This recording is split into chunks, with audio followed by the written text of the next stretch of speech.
네, 그러면 오늘 수업을 시작하도록 하겠습니다. 예, 계속 리마인드 하는데, 여기 불 반대로 좀 켜줘요. 여기 끄고 여기. 예, 계속 얘기하자면 다음 주, 예, 수요일 날, 예, 시험이니까 다들 헷갈리지 말고, 예, 다 준비하기 바라고, 예, 여기 관련해서 이때 어떻게 할지 지금 설문조사 진행하고 있으니까, 예, 확인 좀 해주기 바랍니다. 네, 그러면 지난 시간까지 저희가 했던 내용을 잠깐 리뷰를 한 다음에 오늘 내용으로 할 텐데, 지난 시간부터 저희가 계속, 그러니까 지난 몇 시간 동안 저희가 계속 해오고 있는 거는 결국에는 보통은 볼티지 소스, 그 다음에 커런트 소스, 그 다음에 저항, 그렇게로만 이루어져 있는 아무리 복잡한 회로가 있다 하더라도 걔네들을 어떻게 하느냐, 어떻게 해석하면 되냐, 그거에 대해서 주로 배우고 있고요. 제일 중요하게 생각해야 되는 게 일단은 직렬과 병렬로 연결되어 있는 저항들을 어떻게 합치느냐. 사실 되게 간단한 룰처럼 보이지만 얘네들이 막 복잡한 네트워크에 얽혀 있을 경우에는 얘네들을 직렬 또는 병렬로 완전히 나누기가 좀 애매한 경우들도 생기긴 하고요. 근데 그런 경우 외에는 최대한 저희가 단순화 시켜가지고 문제를 좀 간단하게 만든 다음에 푸는 게 훨씬 더 도움되니까 이 방법들은 계속 중간중간에 적용이 되고 있고요. 그 다음에 그런 것들을 같이 합쳐가지고 보통은 저희가 KVL이라든지 KCL 같은 것들을 적용하고 있습니다. 근데 이렇게 그냥 제일 기본적인 방법만 쓰다 보면은 저희가 미지수의 개수가, 그러니까 하나의 컴포넌트가 하나만 들어온다 하더라도 거기에 볼티지 드랍과 그 다음에 거기에 흐르는 전류, 그런 것들을 다 미지수로 잡아야 되니까 그만큼에 해당하는 또 방정식들이 계속 늘어나기 때문에 실질적으로는 이렇게 그냥 되게 기본적인 방법만 적용하면은 문제가 생각보다 복잡해 보일 수가 있기 때문에 진짜로 복잡하지 않은데도 불구하고 그렇게까지는 할 필요가 없어가지고 좀 트릭으로 많이 사용하는 게 이 노드 어널리시스 메서드였죠. 그래서 예, 제일 그냥 일반적으로 해석한다고 하면 아마 노드 어널리시스 메서드가 제일 쉬울 거고요. 얘 그냥 특징은 그러니까 여기 같은 경우에는 저희가 커런트 같은 경우에는 모두 다 각각의 독립적인 그런 변수들을 부여했는데 노드 어널리시스 같은 경우에는 커런트는 기본적으로 다른 값들로 인해서 저희가 유도할 수 있는 값들, 그러니까 이런 식으로 표현할 수 있는 값으로 활용을 해가지고 그래서 아예 전류에 대한 비지수는 아예 넣지를 않고요. 그 다음에 전압의 경우에도 이전 같은 경우에는 저희가 보통 볼티지 드랍을 저희가 변수로 잡았다면 여기서는 그렇게 하는 게 아니라 각각의 노드에서의 전압을 미지수로 잡고 그 다음에 걔네들 중에서도 예를 들면 그라운드로 해버려가지고 하나 날리고 아니면은 볼티지 소스가 연결돼 있으면은 그라운드 대비 얼마나 올라갔는지 그것만 따져가지고 걔네들도 값을 고정하는 식으로 해가지고 최대한 변수의 개수를 줄이는 형태로 그런 식으로 접근한다고 계속 강조를 했었습니다. 이렇게 되면 복잡해 보이는 회로들도 생각보다 미지수의 개수가 많이 줄어드는 그런 효과를 얻을 수 있습니다. 그리고 또 이런 것들을 좀 더 확장을 하다 보니까 저희가 여기에 회로를 해석하는 데 있어서는 일종의 선형성이 존재하고 선형성이 존재한다는 것은 저희가 슈퍼포지션 메서드라고 하는 약간 좀 강력해 보이는 그런 방법을 쓸 수 있는데요. 그러니까 무슨 얘기냐면 볼티지 소스도 여러 개고 그다음에 커런트 소스도 여러 개 있을 때 나머지 애들 다 0으로 세팅하고 딱 하나만 0이 아니게 설정한 다음에 해석을 하고 또 다른 애 또 하나만 0이 아니게 하고 또 나머지 다 0으로 설정하고 그런 식으로 계속 반복해서 값을 구한 다음에 맨 마지막에 걔네들의 결과를 다 합치면은 그러면 그게 복잡한 회로를 한 번에 해석한 것과 같은 효과를 얻을 수 있다라는 게 바로 선형성이었죠. 그래서 그런 방법들을 사용하는데 이때 주로 그러니까 만약 신경을 써야 되는 게 예를 들면 볼티지 소스를 0으로 설정한다는 게 무슨 의미냐? 이거는 한마디로 볼티지 소스를 그냥 쇼트되어 있는 와이어로 그냥 대체한다는 것과 같은 개념이고, 마찬가지로 커런트 소스를 저희가 0으로 설정한다는 거는 다르게 얘기하면 이렇게 전선을 끊어버리는, 오픈 서킷을 만들어버리는, 이런 식으로 하면 된다는 거죠. 그리고 오늘 아마 이것들을 되게 많이 활용을 해가지고 저희가 지난 시간에 얘기했던 테브나 이퀴벌런트 서킷을 어떻게 해석하는지를 실질적으로 볼 거고요. 그 다음에 얘랑 연결되어 있는 게 노턴 이퀴벌런트 서킷이 있어가지고 그것도 오늘 소개하도록 하겠습니다. 그래서 지난 시간에 테브나 이퀴벌런트 서킷을 잠깐만 다시 한번 리뷰를 해보면요. 저희가 일반적으로 뭐 구하고 싶은 거는 되게 회로에 저런 뭐 볼티지 소스도 들어가 있고 그 다음에 여기에 뭐 저항도 들어가 있고 뭐 저항 같은 것도 들어가 있고 뭐 여기에 뭐 이런 커런트 소스 들어가 있고 여기에 또 뭐 저항 붙어 있고 뭐 여기에 또 뭐 볼티지 소스가 또 붙을 수도 있겠죠. 뭐 이런 식으로 되게 복잡한 회로가 막 주어져 있는데 뭐 아직까지는 그렇게 복잡하지 않을 수 있지만 네. 뭐 이런 식으로 묵쭉 돼 있다고 할게요. 뭐 어디서 어떻게 연결되고 할 텐데 네.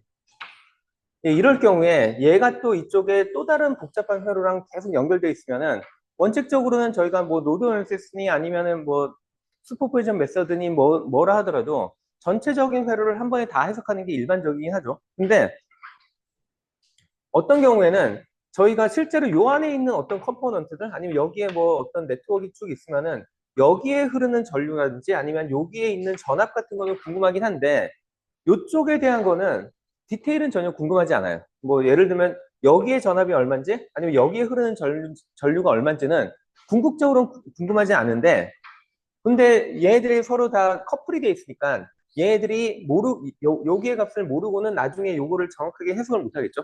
그렇기 때문에 얘에 대해서 어느 정도는 알아야 되지만 우리가 진짜 얘네들에 대한 디테일까지 나중에 알고 싶지 않다. 그러면은 여기서 전체적인 회로를 이런 데서 하나 뚝 끊어가지고 이쪽 먼저 계산을 한 다음에 얘를 그 이퀴벌런트한 회로로 그냥 대체를 하자는 게 테브네 이퀴벌런트 서킷의 개념입니다. 예, 그래서 오히려 얘네들을 해석할 때는 처음엔 여기에 되게 복잡한 회로가 있을지 모르겠는데 얘들 다 집어치우고 그냥 얘를 되게 간단한 그 이런 커런트 소스 하나로 그냥 대체를 해보겠다는 겁니다.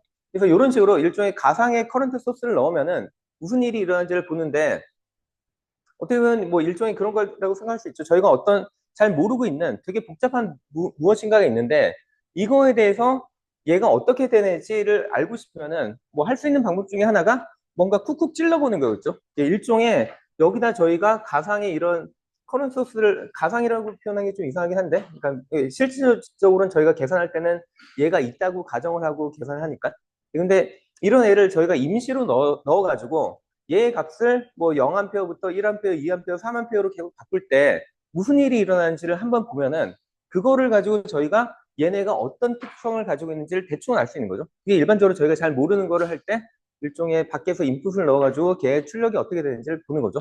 근데 이럴 경우에 저희가 예를 들면 인풋을 이 전류값이라고 생각하고 그 다음에 그거에 대해서 어떻게 반응하는지를 저희가 측정하는 거를 여기 사이에 전압의 변화 V라고 생각할 수가 있다는 거죠.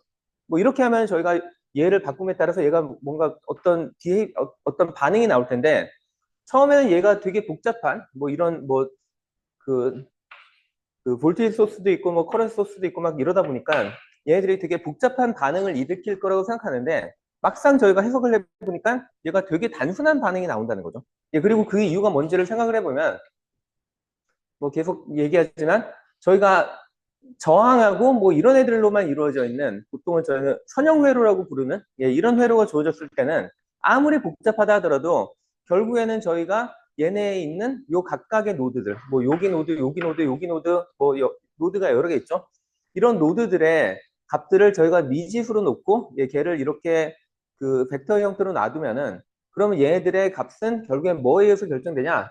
뭐 여기 있는 값, 여기 있는 값들에 의해서 결정이 되는데 걔네들이 그 반응을 어떻게 하냐면 결국엔 이 값들에 그러니까 여기 있는 값들에 여기 값, 뭐 이런 값들에 다 선형적으로 반응을 한다는 거였죠. 예, 마찬가지로 여기에 제가 그 커런트 소스 1, 뭐 커런트 소스 2, 뭐 이렇게 있으면은 얘네들의 값이 변함에 따라서 다 여기 나타나는 그러니까 여기 각각의 노드들의 전압들의 값은 다 여전히 선형적으로 반응을 하고 예, 그래서 제가 예를 들면 여기 사이에 특정한 전압값 예, 여기 아마 이 몇 번에 해당되겠죠. 예, 뭐 예를 들면 얘가 이 J에 해당된다면 이 J에 해당되는 값을 예, 수식만 제가 이렇게 따로 뗄 수가 있다는 겁니다.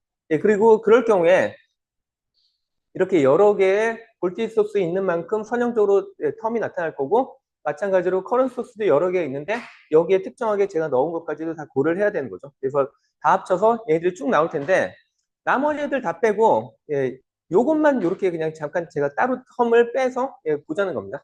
근데 이렇게 제가 하고 나니까 아까 제가 얘기할 때 뭐였냐면 여기다가 값을 막 바꾸면은 뭔가 얘의 전압값의 비헤이비어가 되게 뭐 복잡한 어떤 함수 관계, 뭐 제곱이라든지 뭐 이상한 게 나올 것 같았지만 막상 해보니까 얘는 전압은 얘에 그냥 선형적으로 비례하는 관계가 나올 수밖에 없다는 게 이 수식으로 명확하게 보이는 거죠.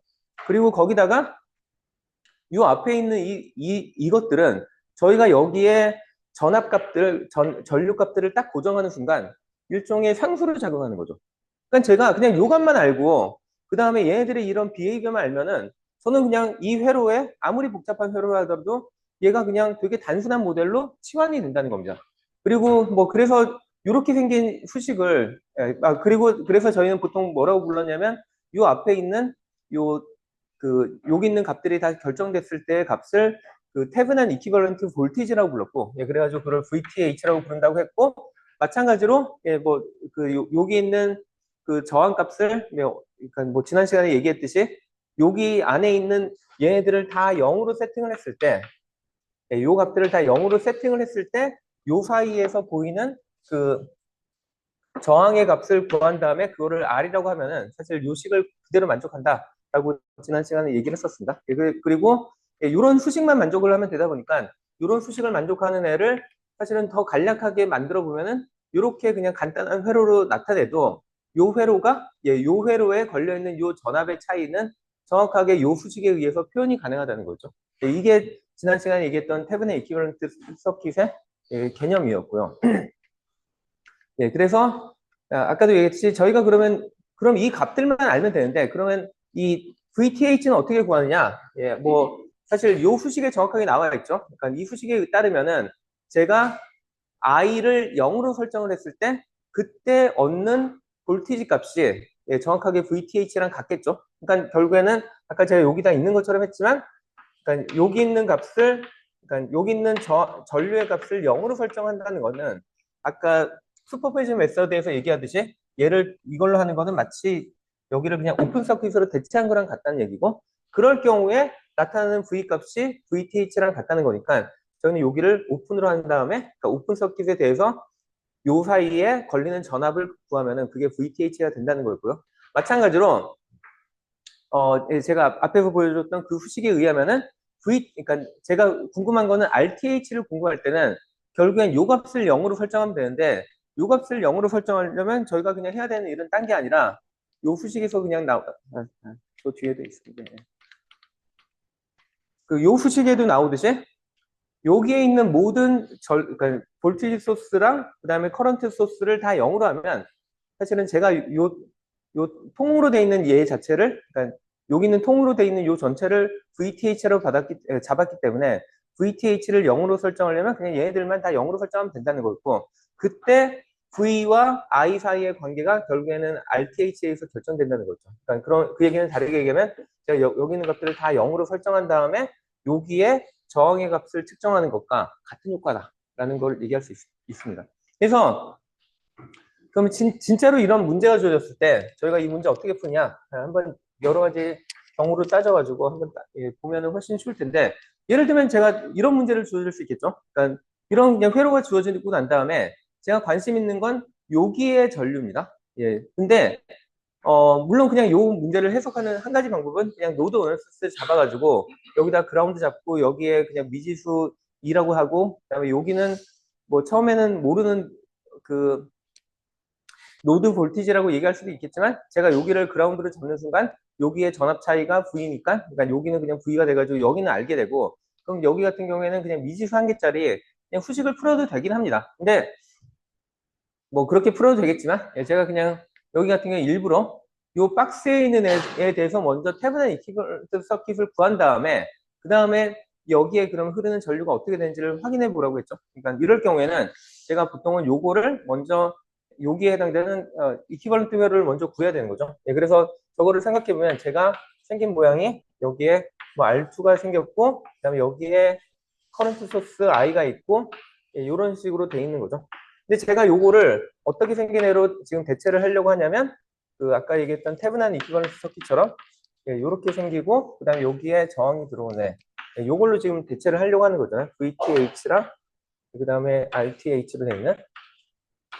그러면 아까 룰에 의하면은 VTH를 어떻게 구한다고 했냐면 여기에 아무것도 연결하지 않은 상태에서 여기 사이에 전압 강하를 제가 계산만 하면 되는 거죠. 자, 그러면은 이렇게 주어진 회로에서 여기 전압, 그러니까 결국엔 여기 전압 차이는 뭐 얘네들은 와이어로 연결돼 있으니까 여기 사이의 전압 차이랑 같고 그 얘기는 여기의 전압 강하랑 같은 거잖아요. 이거 얼마죠? 자, 이 회로 딱 보면은 그냥 요거 없었다고 생각하면 여기에 전압 차이 얼마여야 돼요? 몰래? 그 R2 곱하기 I여야 되는 거죠. 왜냐면은 전류가 이렇게 나온다고 했는데 얘가 딴 데 갈 데가 없으니까 무조건 여기만큼 I가 흐를 거고 그럼 그냥 그 오음의 법칙에 의해서 얘는 R2 곱하기 I 뭐 I R2가 될 거라는 건 명확할 겁니다. 예, 그러면 두 번째로 제가 RTH를 구하려면 어떻게 한다고 했냐? 이 안에 있는 모든 소스들, 그러니까 액티브 소스, 그러니까 볼티지 소스라든지 아니면 커런트 소스들을 다 0으로 세팅한다고 했죠? 여기 같은 경우에는 커런트 소스만 있으니까 얘를 0으로 설정했다. 이거는 결국에는 어떤 거랑 같다고 했냐면 여기를 그냥 오픈 서킷으로 만드는 거랑 같다고 했죠? 이 상황에서 제가 여기 두 터미널 입장에서 봤을 때 저항이 얼마냐를 질문을 하는데 일단 이런 형태의 식이 나오면 이런 형태의 회로가 나오면 첫 번째로 여러분들이 신경을 써야 될 게 요거가 뭔가 영향을 주지 않을까를 고민을 해야 되죠. 근데 제가 계속 얘기했듯이 저희가 뭐 되게 간단한 뭐 배터리가 있고 예, 배터리 있고 여기에 뭐 이런 그러니까 일종의 저항에 해당되는 이런 전구 달아놨는데 제가 여기다가 와이어 이렇게 달아놓은 다음에 여기에 결과가 달라질지를 물어보면은 전혀 안 달라진다는 걸 뻔히 알고 있죠.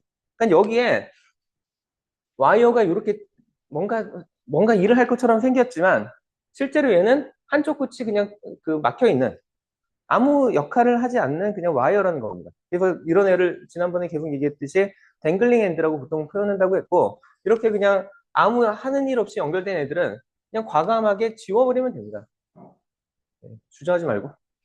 이렇게 하고 난 다음에 그럼 다시 이거를 해석을 해보라는 거죠. 그럼 요 사이에 걸려있는 저항의 값은 얼마냐? 얼마죠? R2. 그래서 너무 간단한 문제입니다, 이거. 네, 그래서 여기 있는 회로는 그냥 저희가 지금 제가 여기 그린 것처럼 이렇게 단순한 회로로 그릴 수 있고, 물론 이거 제가 지금 방향을 바꿨지만, 뭐 그거는 뭐 회로적으로 아무 차이가 없고. 그러면 이 상황에서 제가 이런 문제를 해석해야 돼. 그러니까 요 전체 문제에서 여기 얼마나 흐르는지를 해석해야 된다고 하면은 이제 이 부분을 이렇게 대체할 수 있으니까 요거를 가지고 그냥 이렇게 그냥 다시 만들면 됩니다. 원래 있었던 R1이 있고 그 다음에 원래 가해져 있던 전압 뭐 V가 있었고 그 다음에 요 이퀴벌런트 회로를 제가 여기다가 이제 이렇게 붙이는 거죠. 네, 그리고 요게 VTH가 얘는 I 곱하기 R2고 그 다음에 저는 요거 RTH가 R2라는 걸 알고 있거든요. 자, 그러면 여전히 제가 질문은 여기에 그래서 I1이라고 얘를 불렀을 때 I1이 얼마냐? 라는 질문이죠. 일단 뭐 이거 그냥 간단하게 생각하면 얘 그냥 그라운드라고 생각하면 여기에 전압 V, 여기에 전압 VTH 아니면 다르게 얘기하면 I 곱하기 R2죠. 자, 그러면 여기 전체의 전압의 차이는 V 빼기 I 곱하기 R2가 되는 거고 거기에 지금 들어있는 저항의 총합은 R2 더하기 R1 더하기 RTH인데 이거 자체가 아까 R sub 2라고 했죠. 이거를 그냥 R2. 이게 그냥 여기에 흐르는 전류의 값이라는 겁니다. 자, 물론 이거는 그렇게 복잡한 회로가 아니라 가지고 그냥 뭐 아까 얘기했듯이 간단하게만 해석해도 뭐 비슷한 결과를 얻을 수 있겠지만 사실 이게 보면 되게 간단하잖아요. 제가 지금 요 이퀴벌런트 회로 찾는 방법도 되게 단순했고 그 다음에 그걸 가지고 여기에 나타나는 결과를 얻는 것도 되게 단순하잖아요. 이거 똑같은 결과를 얻는 거는 똑같은데 뭐 어떤 방식을 쓰면 이게 더 훨씬 더 직관적으로 쉽게 해결될 수도 있고 아니면은 더 복잡하게 될 수도 있습니다. 예, 그리고 여기에 약간 좀 뭐 신경을 써야 되는 것 중에 하나가 첫 번째는 그러니까 이게 이퀴벌런트 회로를 저희가 얘기할 때 꼭 이 RTH가, 그러니까 테베나 이퀴벌런트 그 저항이 꼭 플러스 쪽에 연결될 필요는 없거든요. 내가 그냥 직렬로만 연결돼 있으면 됩니다. 이거나 사실 밖에서 볼 땐 똑같습니다. 예, 근데 만약에 제가 요거를 요렇게 안 하고 예, 여기다가 요렇게 했다.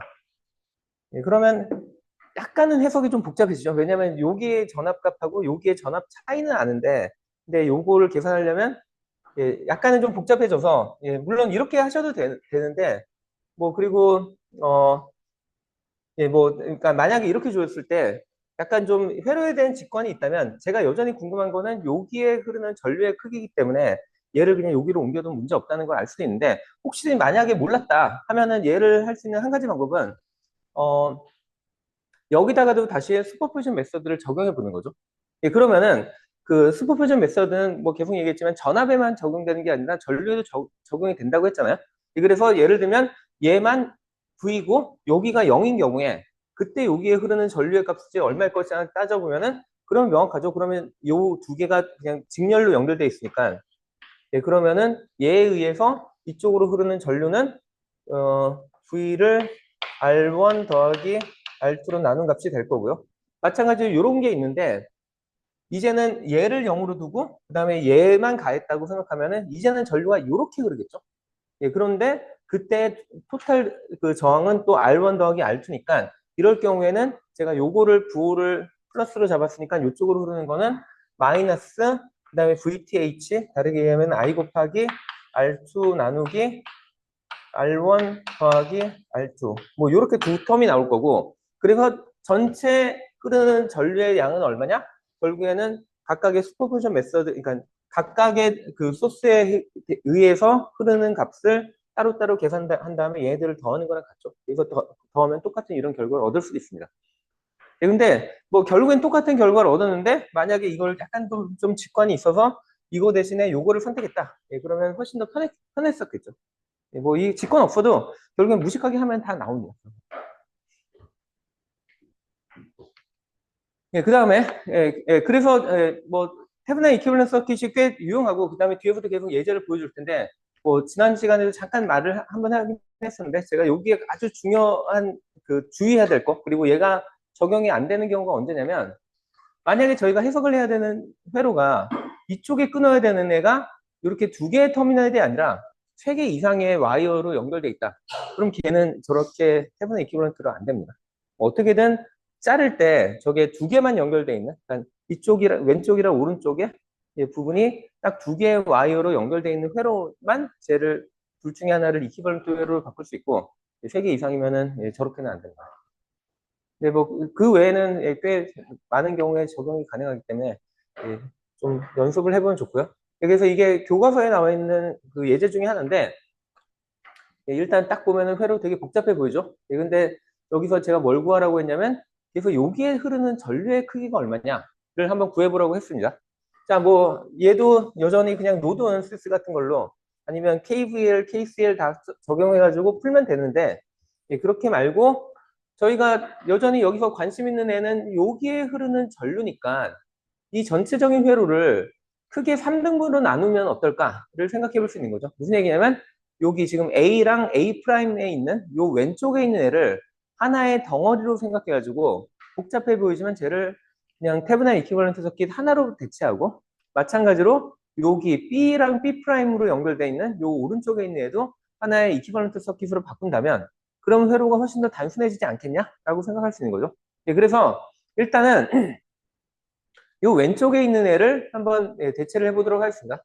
자, 요거를 그냥 보면은 이것도 사실은 약간 좀 회로를 해석할 때 직관이 필요한데, 요렇게 보면은 좀 복잡해 보이는 회로인데, 요거를 그래도 제가 다르게, 그러니까 전기적으로는 전혀 차이가 없는데, 그래도 얘를 좀 다르게 그려보면은 아마도 전류 소스가 그 위쪽으로 1A가 흐르고, 그 다음에 여기에 연결되어 있는 요 1오음짜리, 그 다음에 요 밑으로 연결되어 있는 1호음을 제가 요렇게 그리고, 그 다음에 요 사이에 연결되어 있는 요 1호음을 여기다 요렇게 직렬로 그리고, 그 다음에 요 밑에 있는 애를 여기다 그리고 1호음짜리, 그리고 저 위에는 사실은 뭐 추가적인 뭐 저항이 없죠. 그래서 얘를 A, 그 다음에 얘를 A 프라임이라고 하면은 사실은 여기 있는 회로랑 여기 있는 회로랑 똑같은 거죠. 근데 약간은 좀 더 좀 보기가 좋아졌다는 것 뿐이고. 근데 여전히 제가 얘를 이제 뭘로 바꿔야 되냐면 이 테브나 이퀴벌런트 서킷으로 바꿔야 되거든요. 그럼 테브나 이퀴벌런트 서킷의 첫 번째 이 전압을 어떻게 구할 거냐? 뭐 아까도 얘기했듯이 여기 두 개 터미널 사이에 전압의 차이가 얼마냐만 계산하면 되잖아요. 자, 이럴 경우에 예, 이것도 여전히 보면은 이런 애도 붙어 있고 해가지고 복잡해 보이지 않을까 생각하는데, 자, 첫 번째로 신경 써야 되는 게 얘가 오픈 서킷일 때 여기에 그 전압 차이거든요. 그러면 예, 첫 번째로 여러분들이 신경 써야 되는 게 여기에 전압하고 여기에 전압 사이에 전압 차이가 있을까를 고민을 하셔야 됩니다. 자, 여기 사이에 전압 차이 얼마일까요? 이렇게 오픈 서킷이 돼 있을 때 0이죠. 왜냐면은 전류가 여기 더 이상 못 흐르잖아요. 그 얘기는 여기에 흐르는 전류는 0ohm이란 뜻이고, 그러면 ohm의 법칙에 의해서 여기에 전압 강하는 0V 이상 아무것도 될 수 없다는 겁니다. 그러면 이런 상황에선 사실 얘도 일종의 댕글링 엔드입니다. 그러면 얘는 여전히 제가 관심 있는 건 여기에 전압이지만 얘랑 같다면 굳이 이거 해석할 때 이것마저도 고민할 필요 없다는 겁니다. 그냥 없는 애 치면 되는 거고. 예, 그 다음에 제가 관심 있는 건 뭐냐면, 그럼 여기와 여기 사이의 전압 차이가 얼마냐? 왜냐면은 여기의 전압이 여기도 똑같이 정확하게 나타날 거니까. 자, 이 회로에서 여기의 전압 차이가 얼마일까요? 뭐 이걸 제가 지우면 약간 좀 더 해석하기 편할까요? 여기 전압 차이 얼마예요? 예, 1볼트. 예, 왜냐면 뭐 얘네들이 뭐든 상관없이 어쨌든 여기에는 예, 1암페어 들어왔으면 1암페어는 무조건 여기 지나가야 되잖아요. 그러니까 여기에 예, 요 노드에 대해서 요 노드의 전압의 크기는 1볼트, 그러니까 1A 곱하기 1호인 1볼트가 나올 수밖에 없다는 겁니다. 그래서 얘는 VTH는 1볼트가 되는 거고요. 자, 그 다음에 예, 그 다음에 RTH를 구해야 되죠.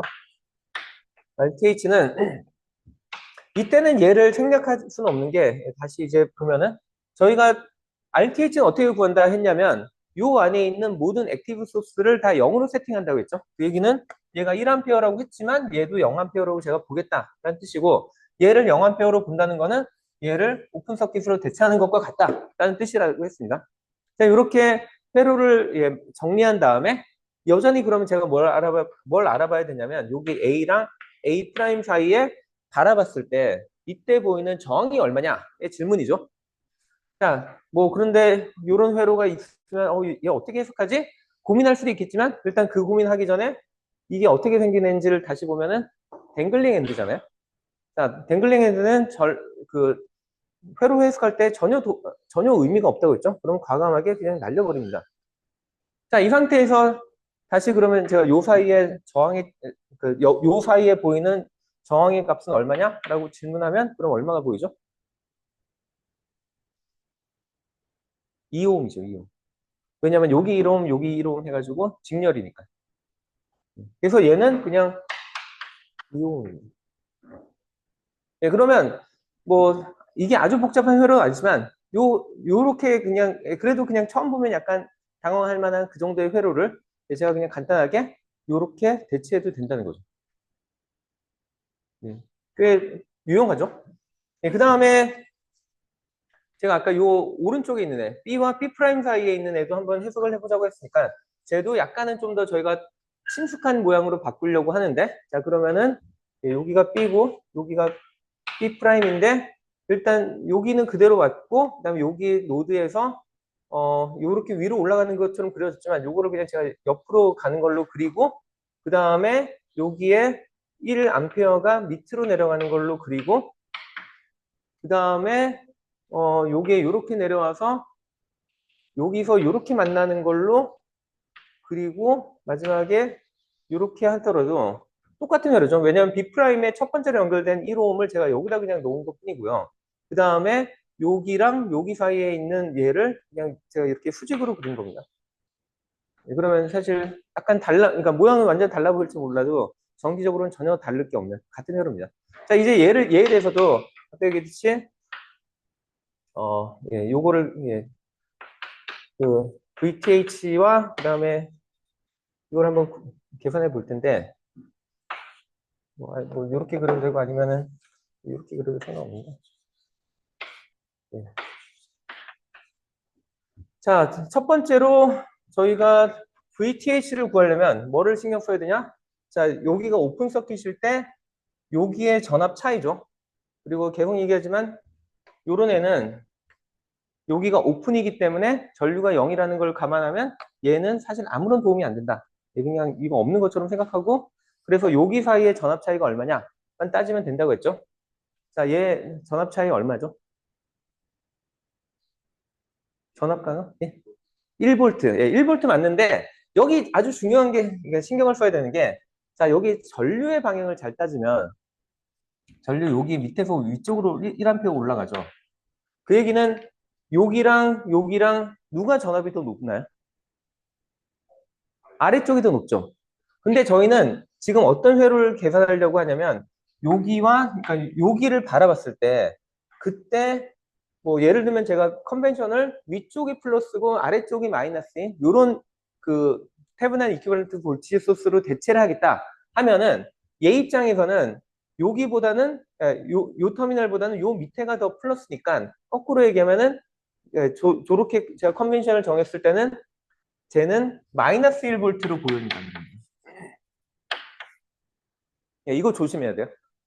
그냥 얼핏 보면은 그냥 되게 그냥 회로 해석 많이 하는 학생들 여기 그냥 볼티지 드랍 1볼트니 해가지고 이거 그냥 플러스 1볼트 딱 하는 순간 완전히 다른 회로가 됩니다. 그래서 이거는 하나 좀 조심을 해야 되고 그 다음에 RTH 구해야 되는데 RTH 구할 때는 아까 이렇게 날렸던 제가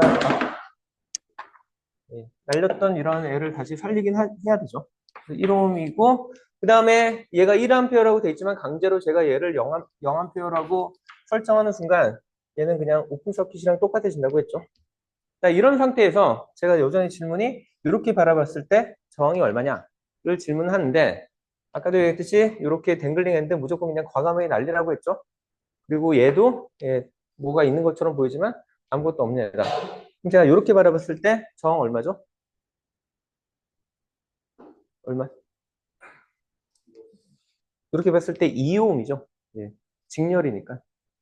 그래서 얘도 2옴이 돼요. 그래서 얘를 제가 여기다 다시 대체를 해보면은 이런 회로가 되는 거죠. 자, 이 상태에서 그러면 여기에 흐르는 전류가 얼마냐에 질문을 하면은 그러면은 이제는 요거 잘 보면은 요 왼쪽은 플러스 1, 그러니까 제가 요 밑에를 그냥 간단하게 그라운드로 잡아버리는 순간 그럼 여기는 플러스 1볼트, 여기는 마이너스 1볼트죠. 그럼 전체적인 전압 차이는 플러스 2볼트가 되는 거고 그 사이에 있는 저항들은 5옴이 되는 거잖아요. 그렇기 때문에 이쪽으로 흐르는 전류, 그러니까 이쪽 방향으로 흐르는 전류는 그 5옴 분의 뭐 2볼트, 뭐 0.4 암페어 정도 되겠죠.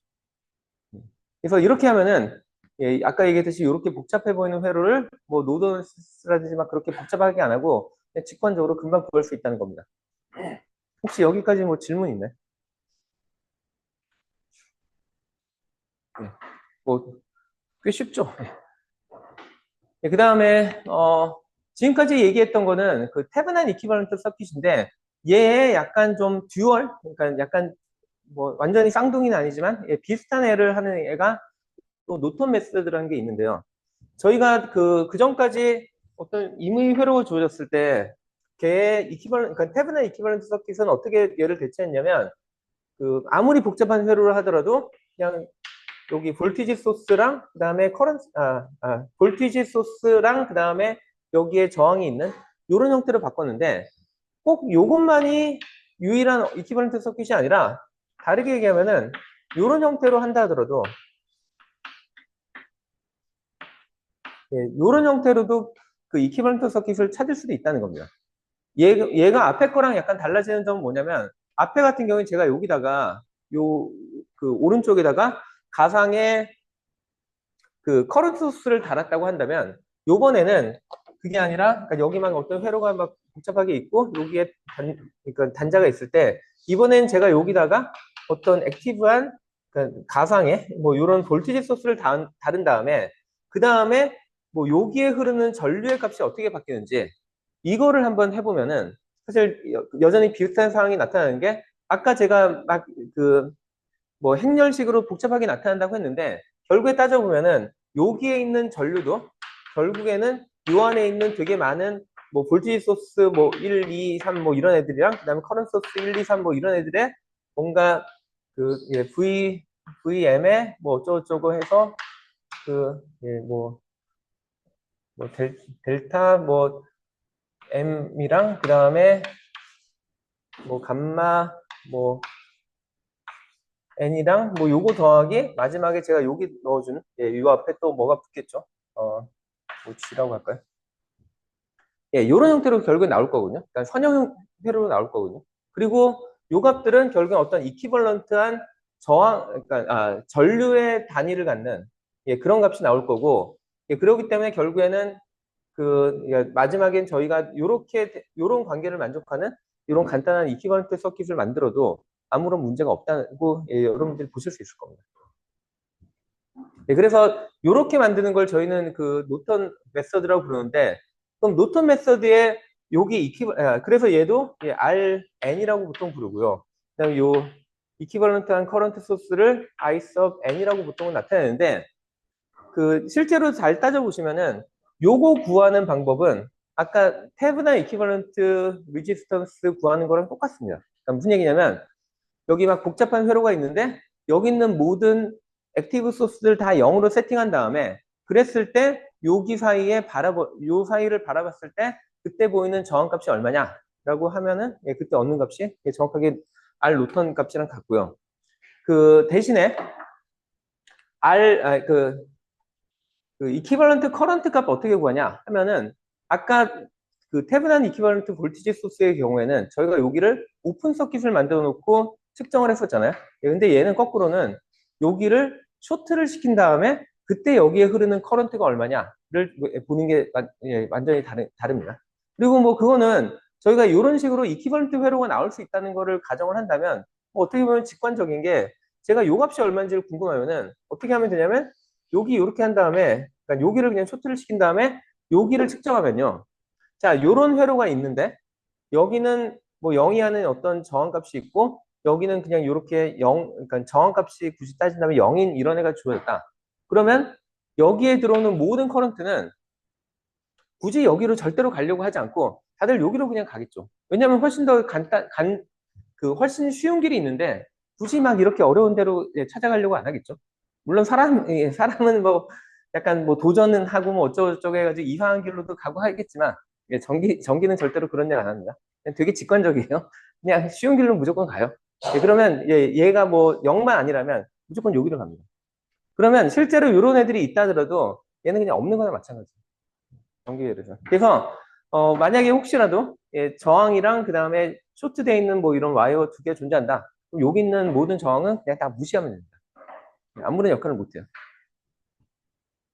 예, 그래가지고 예, 원칙적으로는 이렇게 구하는 그러니까 아까 얘기했듯이 여기를 쇼트시킨 다음에 그때 흐르는 전류가 얼마인지를 예, 계산하는 게 한 가지 노턴 메서드의 방법인데 또 다른 방법은 뭐냐면은 뭐 실제로 저희가 따져보면은 아니 요런 회로랑 요런 회로랑 그러니까 제가 아까 똑같은 회로인데 하나는 테브나 이퀴벌런트 서킷 뭐 VTH로 바꿀 수도 있고 아니면은 얘를 요런 노턴 메서드로도 바꿀 수 있다고 했는데 그러면은 그러니까 요 값을 요걸로 곧장 얻을 수 있냐 생각해보면 예, 당연히 얻을 수 있습니다. 왜냐면 아까 얘기했듯이 얘와 얘가 같은 회로라면 그럴 때 제가 요 값을 알아내는 방법 중에 하나가 여기를 쇼트시킨 다음에 여기 얼만큼의 전류가 흐르는지 확인하는 거라고 했잖아요. 그 얘기는 얘랑 얘가 두 개가 같은 이퀴벌런트 회로니까 이렇게 한 다음에 여기에 얼만큼의 전류가 흐르는지를 찾으면 되는 거죠. 자, 근데 얼마가 흐르죠? 이런 회로에서 전류는? 이런 회로에서 여기 쇼트 시키면 여기 얼마 흘러요? 전류가? 네, 그렇죠. RTH분의 VTH만큼 흐르겠죠. 네, 그래서 IN은 사실은 이 값이랑 같다는 겁니다. 그래서 제가 노턴 이퀴벌런트 회로를 찾아라고 했을 때 여러분들 입장에서 그냥 문제는 어떻게 풀지는 그냥 알아서 결정하면 되는데 하나는 아까 얘기했듯이 여기를 쇼트시키는 방법이 있고 또 다른 방법은 그냥 헤븐의 이퀴벌런트 서킷 구한 다음에 그냥 요거 관계를 가지고 구하는 방법이 있습니다. 뭐 사실 뭐가 정답이냐? 예, 예, 그거는 저는 따지지 않습니다. 사실. 그러니까 이 노턴 이퀴벌런트 회로를 제대로 그릴 수 있느냐? 아니면 테브나 이퀴벌런트 서킷을 제대로 그릴 수 있냐? 그것만 따지고 예, 뭐 어떤 방법으로 하든지는 보통은 별로 크게 신경을 쓰지 않는데 네, 그거를 예, 제가 뒤에서 예제들로 좀 보여줄 예정이고요. 그 다음에 예, 요거 항상 주의해야 되는 게 그 테브난 이퀴벌런트 서킷은 얘는 그러니까 그 볼테이지 소스랑 이 이퀴벌런트 그 저항이 항상 직렬로만 연결돼야 되고요. 그에 비해서 그 노턴 이퀴벌런트 서킷은 여기 있는 커런트 소스랑 그 다음에 저항이 항상 병렬이어야 됩니다. 이거 헷갈리면 안 돼요. 그러니까 막상 이거 다 열심히 구해놓고 마지막에 답에다가 이렇게 그려놓고 RN이라고 했다. 이거 틀립니다. 그냥 가차 없어요. 그냥 무조건 틀린 거예요. 그래서 이것만 주의하면 되고요. 그래서 이제 나머지 시간에는 얘네들 가지고 한번 해석하는 걸로 한번 좀 해볼게요. 자, 저기 화면에 나와 있는 저 회로에 대해서 일단 테브난 이퀴벌런트 서킷하고 그 다음에 노턴 이퀴벌런트 서킷 구해봐라 하고 뭐 이런 문제 많이 나올 거야 앞으로. 자, 이럴 경우에 딱 보면 복잡해 보이잖아요. 그래서 아마 딱 욕을 하고 싶을지도 모르겠지만 근데 실제로 얘 생각보다 간단합니다. 예. 그래서 어떻게 해석하는지 한번 그림으로 그려놓고 한번 해볼게요. R1 그 다음에 R2 I R3 R4 그냥 딱 보면은 어디서부터 시작해야 될지도 잘 감이 안 오죠.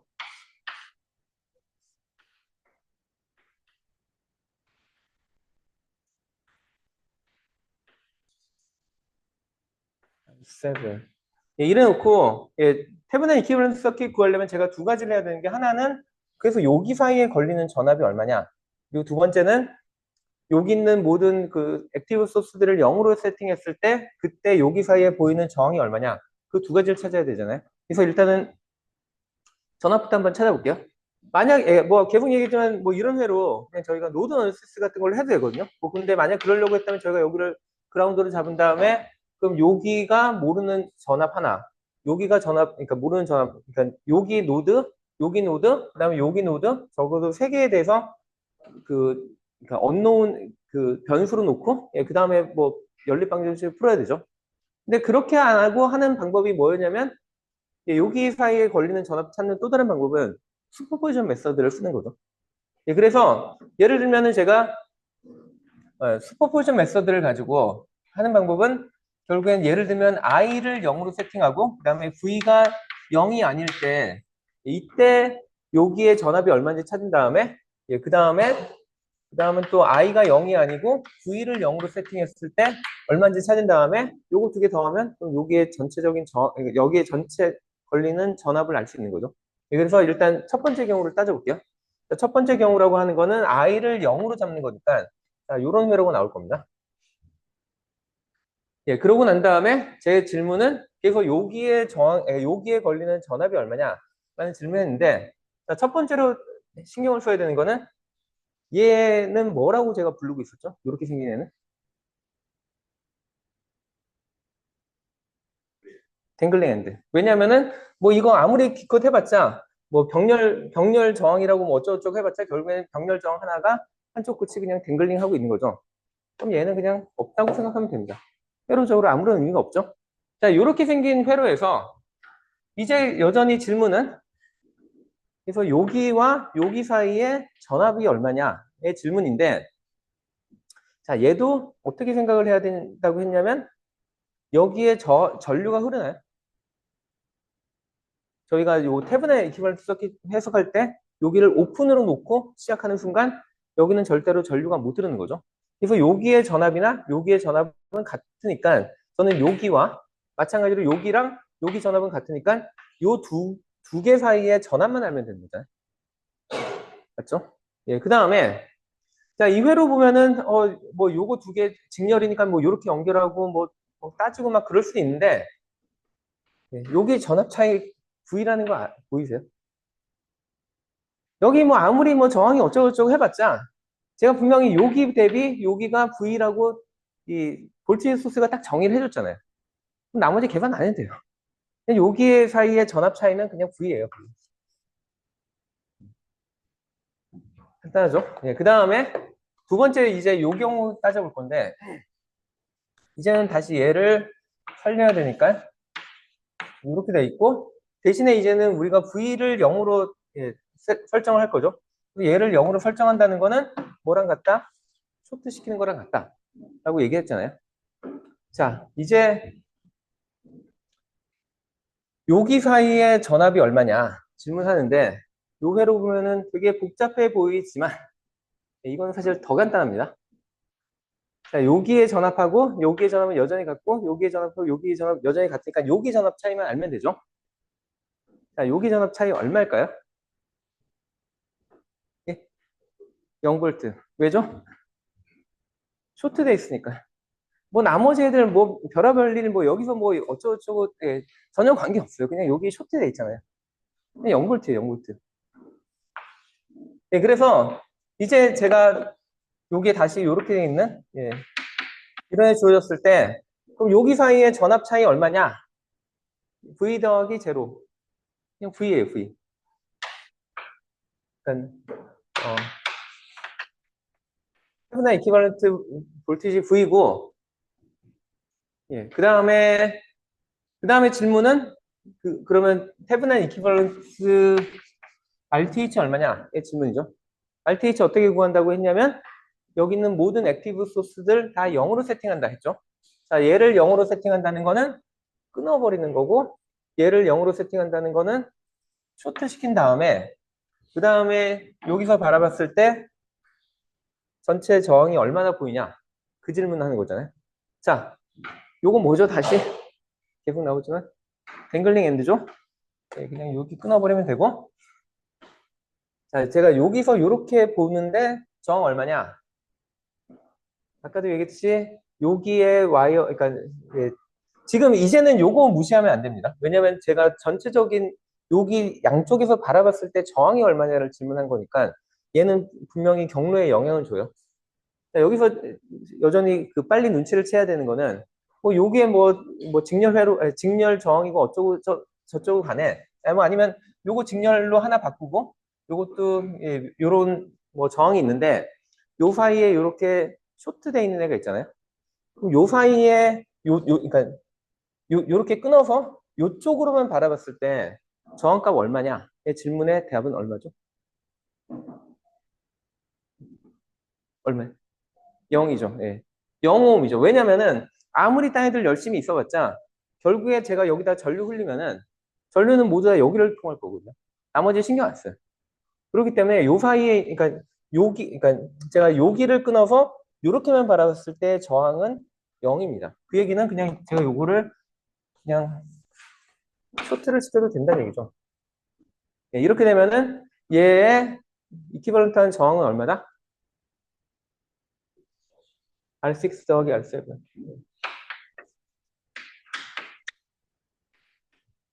이렇게 됩니다. 뭐 이렇게 되면은 저희가 태블릿 이퀴벌런트 서킷 그린다고 하면은 뭐 저기 나온 것처럼 얘는, 그러니까 뭐 그래서 뭐 시험 문제에서 이런 질문하면은 그럼 얘는 그냥 V고 그다음에 요거가 요 값이다 라고 그냥 그리면은 그럼 그냥 이게 답이에요. 그래서 첫 번째로 태블릿 이퀴벌런트 서킷 구했고, 두 번째로 노턴 이퀴벌런트 서킷 구하라고 했잖아요. 자, 한 가지 방법은 노턴 이퀴벌런트 서킷을 아까 어떻게 구한다고 얘기했냐면,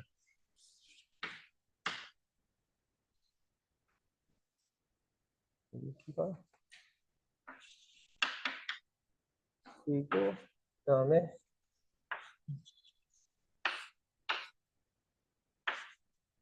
뭐 이렇게 주어진 회로인데, 아까 RN을 구하는 방법은 RTH를 구하는 방법과 똑같다고 했으니까 이건 이미 저희가 구한 거죠. 그래서 이제 저희는 RN만 구하면 되는데, RN을 구하는 방법은 아까 얘기했듯이 여기를 쇼트시킨 다음에 그 다음에 여기에 흐르는 전류의 크기가 얼마냐 찾으면 된다고 했죠. 네, 그러면 요것도 이제 회로를 한번 해석해 보면은 한 가지 방법은 슈퍼포지션 메소드를 다시 한번 적용해 보는 거죠.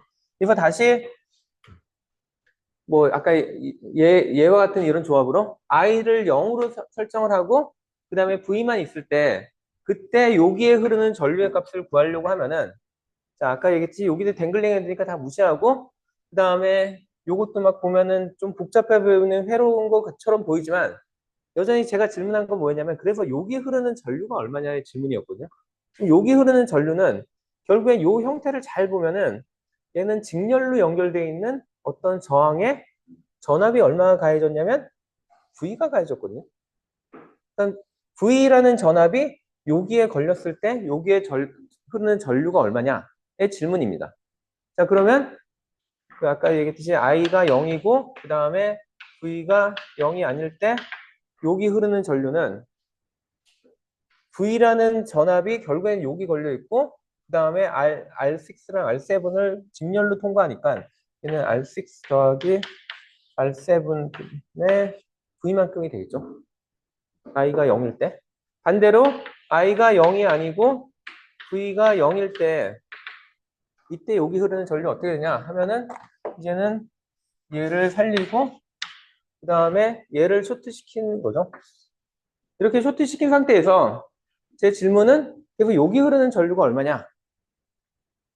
여기 얼마의 전류가 흐를까요?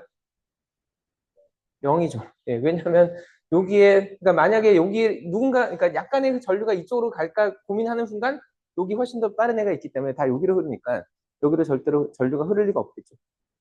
예, 그래서 이때 흐르는 전류는 0.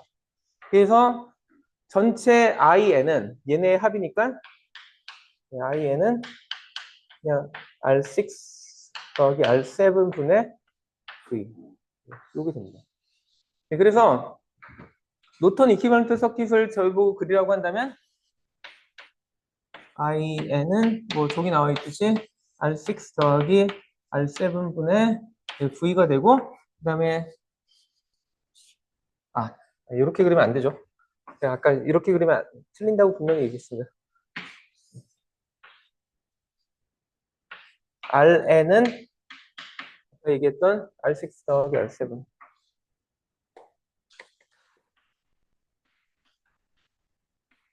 이렇게 그리면은 이게 정확하게 맞는 거죠. 근데 아까도 한번 얘기했듯이 뭐 노턴 회로를 구하는 또 다른 방법은 굳이 얘 요거 쇼트 시켜가지고 여기에 흐르는 전류 찾는 게 아니라 그냥 요 값 가지고 RTH랑 V 값 알고 있으니까 요거 가지고 그냥 찾으면 나오는 값이잖아요. 뭐 이렇게 해도 뭐 이거를 틀렸다고는 안 할 겁니다. 그러니까 뭐 거꾸로 그냥 R 노턴 먼저 계산한 다음에 그걸로 RTH 구해도 상관없어요. RTH가 아니라 그러니까 노턴 이퀴벌런트 회로 먼저 구하고 그 다음에 태브나 이퀴벌런트 회로 구해도 뭐 그래도 뭐 틀렸다고는 할 이유는 전혀 없어요. 혹시 여기까지 뭐 질문 있나요? 없으면은 마지막 회로 한 번만 하고 끝내도록 하죠. 자, 이제 또 회로가 주어졌는데 쟤도 처음에 보면은 복잡해 보이지만 사실 똑같이 되게 단순한 회로입니다.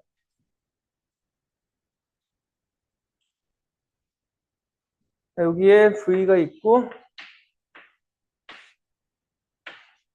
그다음에 R1 그다음에 여기에 I R2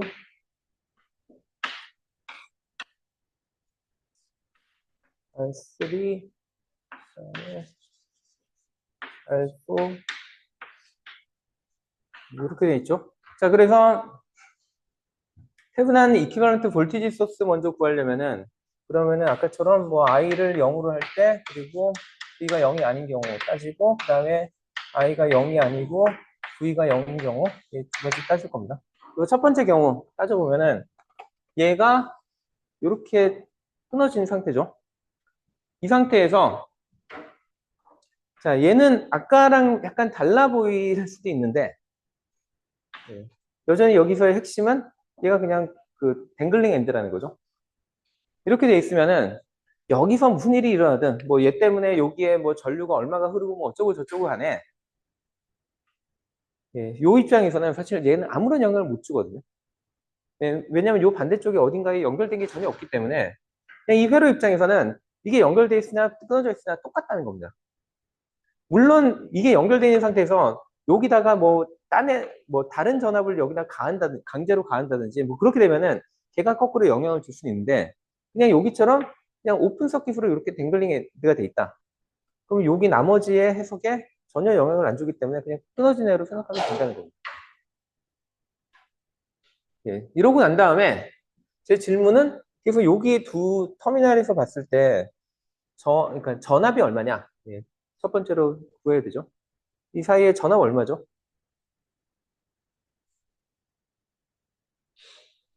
0볼트죠. 아무것도 없으니까. 예, 얘가 열심히 여기서 열심히 뭐 그 커런트를 돌리고 있든 어쩌고 저쩌고 간에 여기서 보이는 그 전압은 그냥 0입니다. 0. 그다음에 두 번째로 이제는 다시 얘를 살리고 I가 있고 이렇게 돼 있고 이 상태에서 볼티지를 0으로 잡는다. 예, 그러면 아까 뭐 얘기했듯이 이게 결국에는 쇼트가 되는 거죠. 자, 이 상태로 봤을 때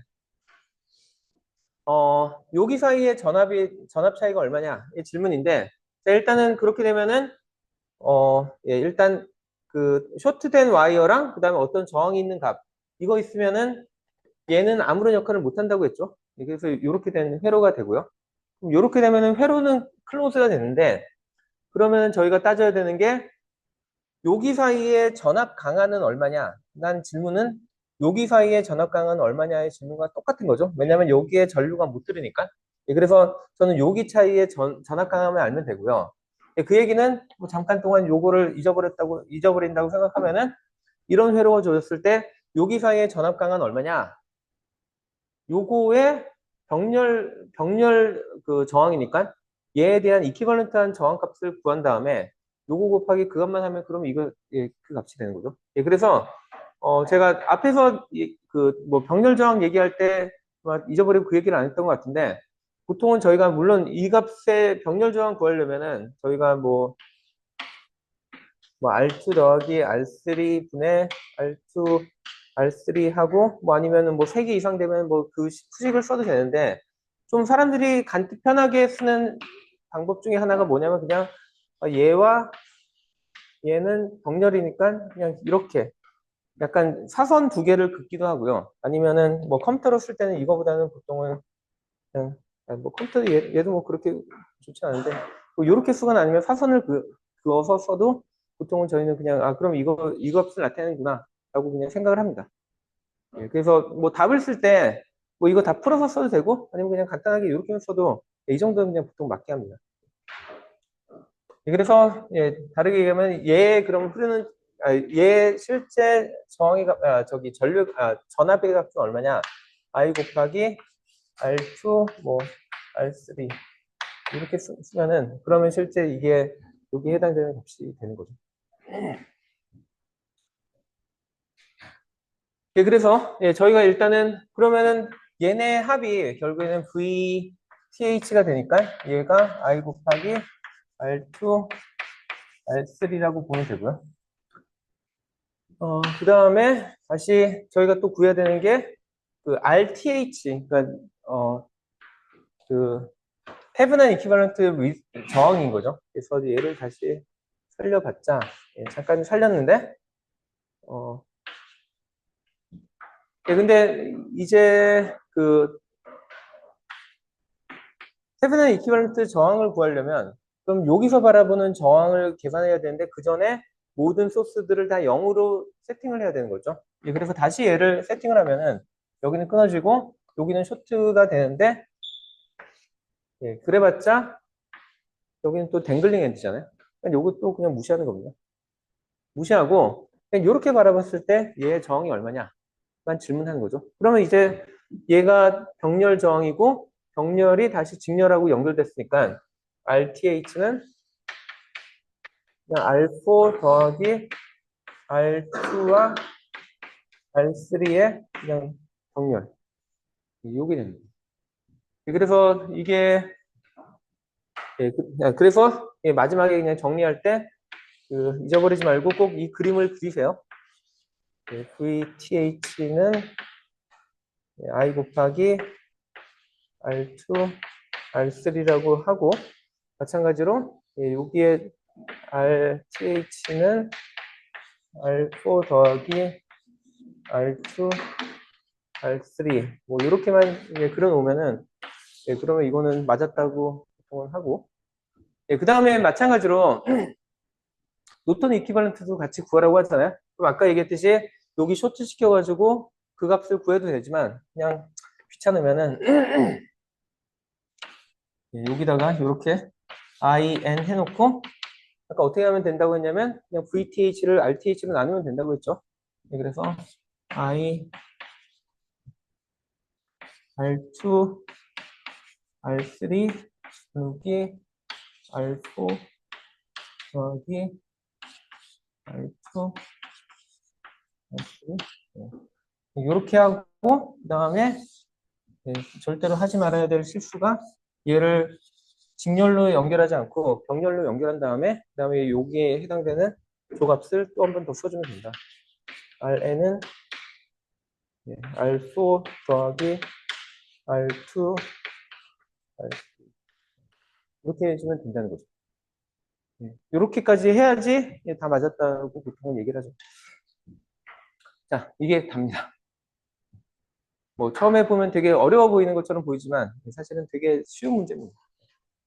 그리고 일단은 저기 첫 번째 중간고사는 여기까지 범위고 그 다음에 뭐 그렇지만 다음 시간에 월요일에 수업을 할 거예요. 그리고 뭐 지금 시간이 좀 남긴 했는데 뭐그 다음 단계로 그러니까 그 다음 주제로 넘어가기엔 좀 시간이 부족한 것 같아가지고 오늘 수업은 여기서 마치겠습니다. 수고했습니다.